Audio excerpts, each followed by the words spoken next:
Kada adlaw gyud ko manglaba ni mga ilisan ni bibi kay gamay ra man siyang mga t-shirt pila ra ka buok no niya magkaon siya kay kada kaon niya gastulig sinina kay mag-usik-usik man. Tapos kanang dili na ko malabhan dayon ba ihalay ra nako niya pagkaugma kay basi talom-tumon labhan dayon nako na.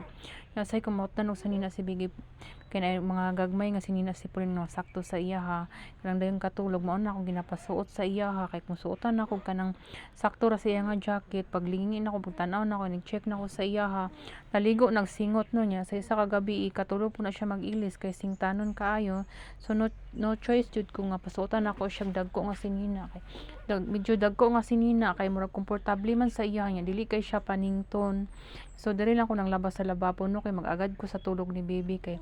kung dito ko sa lababo ay sa gripo dili kayo nako na madunggan ining mo mata siya kay mag-agas ang gripo. So ako lang gidali-dalian gamay ra ni akong labhonon kung kay baby lang nga sinina diri lang sa lababo ginalain gyud na ako iyang sanina kay wala na ako ginasagol sa amuhang sinina kay basig na tendency nga magdapaw-dapaw niya delicate pa kaayo ning panit ning bata niya mag rashes mag problema pati sabon ginalain gid po na nako ang sinina lain po na nako kay kuano ang bata lahi jud panit kay sensitive pa kayo panit ang bata niya Johnson lang na akong ginasabon sa iya.